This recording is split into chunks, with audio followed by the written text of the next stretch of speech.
भाई और बहनों, मानवीय संवेदना और संवेदनशीलता को सर्वोपरि रखते हुए सबको साथ लेकर चलने के ऐसे प्रयासों ने देश के छोटे किसानों को बहुत बल दिया है। आज देश के किसान किसी तीसरे से कर्ज लेने के लिए मजबूर नहीं है। उनके पास किसान सम्मान निधि की ताकत है, फसल बीमा योजना है, उन्हें बाजार से जोड़ने वाली नीतियां हैं। इसका परिणाम यह है कि संकट के समय भी देश के किसान रिकॉर्ड फसल उत्पादन कर रहे हैं। जम्मू कश्मीर और नॉर्थ ईस्ट का उदाहरण भी हमारे सामने है। इन क्षेत्रों में आज विकास पहुंच रहा है। यहां के लोगों का जीवन स्तर बेहतर बनाने का गंभीरता से प्रयास हो रहा है। ये प्रयास मानव अधिकारों को भी उतना ही सशक्त कर रहे हैं।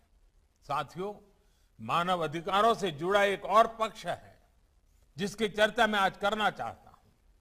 हाल के वर्षों में मानव अधिकार की व्याख्या कुछ लोग अपने अपने तरीके से अपने अपने हितों को देखकर करने लगे हैं। एक ही प्रकार की किसी घटना में कुछ लोगों को मानव अधिकार का हनन दिखता है और वैसी ही किसी दूसरी घटना में इन्हीं लोगों को मानव अधिकार का हनन नहीं दिखता। इस प्रकार की मानसिकता भी मानव अधिकार को बहुत ज्यादा नुकसान पहुंचाती है। मानव अधिकार का बहुत ज्यादा हनन तब होता है जब उसे राजनीतिक रंग से देखा जाता है, राजनीतिक चश्मे से देखा जाता है, राजनीतिक नफा नुकसान के तराजू से तोला जाता है। इस तरह का सिलेक्टिव व्यवहार लोकतंत्र के लिए भी उतना ही नुकसानदायक है।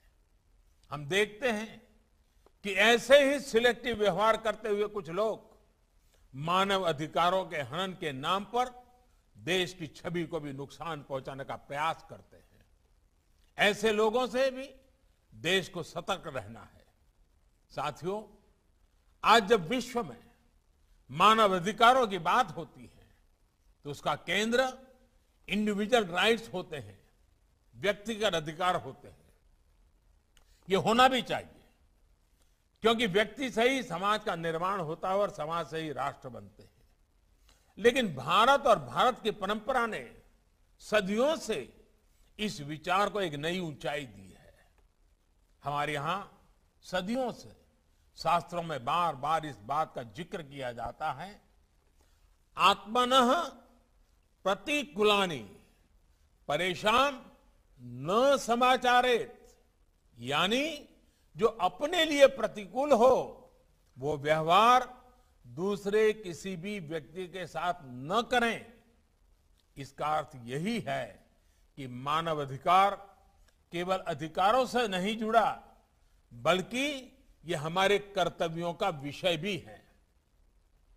हम अपने साथ साथ दूसरों के भी अधिकारों की चिंता करें, दूसरों के अधिकारों को अपना कर्तव्य बनाएं। हम हर मानव के साथ समभाव और ममभाव रखें। जब समाज में ये सहजता आ जाती है तो मानव अधिकार हमारे समाज का जीवन मूल्य बन जाता है। अधिकार और कर्तव्य ये दो ऐसी पटरियां हैं जिन पर मानव विकास और मानव गरिमा की यात्रा आगे बढ़ती है। अधिकार जितना आवश्यक है, कर्तव्य भी उतने ही आवश्यक है। अधिकार और कर्तव्य की बात अलग अलग नहीं होनी चाहिए, एक साथ ही की जानी चाहिए। ये हम सभी का अनुभव है कि हम जितना कर्तव्य पर बल देते हैं उतना ही अधिकार सुनिश्चित होता है।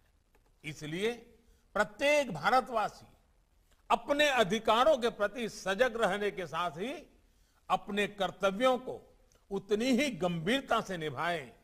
इसके लिए भी हम सब ने मिलकर के निरंतर प्रयास करना पड़ेगा, निरंतर प्रेरित करते रहना होगा।